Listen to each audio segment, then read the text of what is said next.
Hey everyone, today we're jumping into a super important digital skill: how to tell if a website is legit or a clever fake.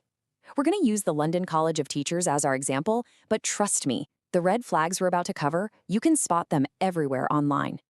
So picture this. You run a search, you click a link, and bam, this really professional looking site pops up. It's got the logo, the right colors, everything looks perfect.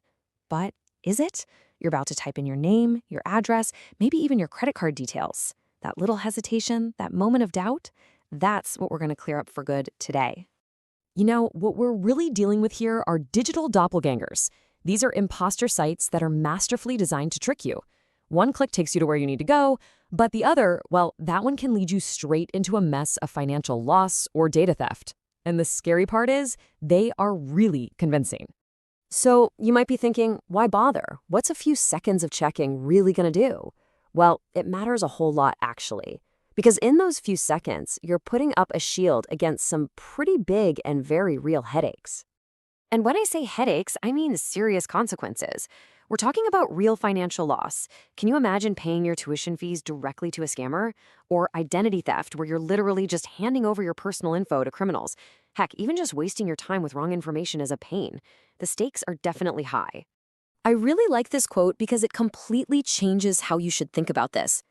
Being a little skeptical online isn't about being paranoid. It's about being smart. It's just simple self-defense, and it puts you back in control of your own digital safety. Okay, so enough of the scary stuff. Let's talk about the solution. We're going to build your defense system with a really simple but super effective checklist.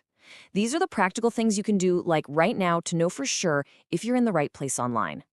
And that's the absolute key. This isn't some impossible mystery. The clues, the red flags, they're almost always hiding in plain sight. You just have to train your eyes to see them, and I'm going to show you exactly where to look. All right, your number one tool is staring you right in the face at the top of your browser. It's the URL, the web address. Think of it like the website's digital fingerprint. A scammer can copy a logo or a photo, but they can't perfectly fake that official web address. That's where we pounce. So it really all boils down to this easy three-step process. First, you scrutinize. Second, you verify. And third, you cross-reference. Let's break down exactly what each of those means. Okay, look really closely here. See the difference? On the left, the official site ends in .ac.uk. Now that stands for academic in the United Kingdom. And it's a domain that's much, much harder for scammers to get their hands on. But look at the right. You see the classic tricks. Common domains like .com or .org, and extra dashes thrown in to make it look similar at a quick glance. Those tiny details, they're everything. Next up, just glance at the address bar again. See that little padlock icon? That lock and the S in HTTPS tells you the connection is encrypted. Now listen, this isn't a 100% guarantee. Some clever scammers can get these certificates. But, and this is a big but, if it's missing, that is a massive red flag. No lock, do not enter any data, period. And finally, and this is so important, don't just trust that first Google result. You have to cross-reference. Find the link from a source you already know is the real deal. Go to an official government education site or a reputable university directory. Heck, even the organization's verified social media page is a much safer place to find the link than some random search. Okay, so you've gone through the checklist. You've either confirmed the site is legit or you're still not quite sure. So what's the next move? It's actually pretty simple. If it's official, awesome. Go ahead with confidence and do yourself a favor, bookmark that correct address so you don't have to search for it again. But if you have even the tiniest shred of doubt, just stop. Hit the brakes. Don't type anything else. The absolute safest thing to do is find a phone number from a trusted source, make a call, and just ask them, hey, what is your official website address? So let's zoom out for a second. We've been focused on one example, but this is really about a much bigger skill for just living in the modern world.